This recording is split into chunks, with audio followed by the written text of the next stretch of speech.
Apakah kamu pernah dengar cerita tentang pesugihan? Berikut adalah cerita tentang seorang yang melakukan pesugihan untuk mendapat kekayaan dan berakhir tragis. Di sebuah desa kecil di Jawa Tengah, terdapat sebuah pohon karet tua yang dikelilingi oleh cerita-cerita misterius dan menakutkan. Pohon ini, yang dikenal sebagai pohon kematian di kalangan penduduk setempat, telah ada sejak zaman dahulu. Konon, pohon ini bukan hanya sekadar pohon, ia adalah tempat di mana perjanjian dengan kekuatan gelap bisa dilakukan, dengan harga yang sangat mahal. Rizal, seorang pemuda yang baru saja kehilangan pekerjaan dan dililit utang, merasa putus asa. Suatu malam, dia mendengar cerita tentang pohon karet dari seorang teman yang menceritakan tentang kekayaan yang bisa didapatkan melalui pesugihan. Dalam kebuntuan dan tanpa pilihan lain, Rizal memutuskan untuk mencobanya. Dia pergi ke pohon karet tersebut pada malam bulan purnama, mengikuti petunjuk yang diberikan. Saat Rizal berdiri di depan pohon, suasana malam terasa mencekam. Bulan purnama memancarkan cahaya yang membuat bayangan pohon tampak lebih panjang dan menyeramkan. Rizal menyalakan lilin dan membaca mantra yang diberikan kepadanya. Angin mulai bertiup kencang, dan pohon karet seakan-akan hidup, mengeluarkan suara berkeriut seperti menggeram. Tiba-tiba, Rizal merasakan udara di sekelilingnya berubah menjadi dingin dan berat. Bayangan dari pohon mulai bergerak, dan dari dalam kegelapan muncul sosok-sosok berwajah mengerikan, makhluk-makhluk dengan mata merah yang bersinar dan mulut yang penuh dengan gigi tajam.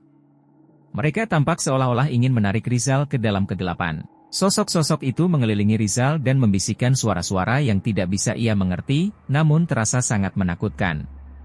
Rizal berusaha untuk melarikan diri, tetapi kakinya terasa seperti tertanam di tanah. Makhluk-makhluk itu menyuruhnya untuk kembali ke rumah dan menunggu, kesepakatan mereka belum selesai. Setelah kejadian itu, hidup Rizal berubah drastis. Meskipun ia memperoleh kekayaan yang melimpah, ia juga mulai mengalami kejadian-kejadian aneh. Dia sering melihat bayangan-bayangan bergerak di sudut matanya dan mendengar bisikan-bisikan yang tidak bisa dijelaskan. Di malam hari, ia terbangun dengan rasa tercekik, seperti ada sesuatu yang mencekiknya dari dalam kegelapan. Suara-suara misterius sering terdengar, dan Rizal merasa ada yang selalu mengikutinya. Kemudian, malam-malam berikutnya, Rizal mulai mengalami mimpi buruk yang sangat mengerikan. Dalam mimpinya, ia sering melihat dirinya berada di dalam sebuah hutan gelap, dikelilingi oleh makhluk-makhluk yang menakutkan, dan pohon-pohon yang tampak hidup dan ingin membawanya ke dalam kegelapan. Setiap kali ia mencoba untuk melarikan diri, makhluk-makhluk tersebut semakin mendekat, membuatnya merasa seperti dalam teror yang tidak berakhir. Kesehatan Rizal mulai memburuk. Ia mulai kehilangan berat badan dengan cepat dan sering merasa kelelahan ekstrim. Ia mencoba mencari bantuan dari berbagai ahli spiritual dan dukun, tetapi semua usaha tersebut sia-sia. Tidak ada yang bisa membantunya, dan ia semakin terisolasi dari dunia luar.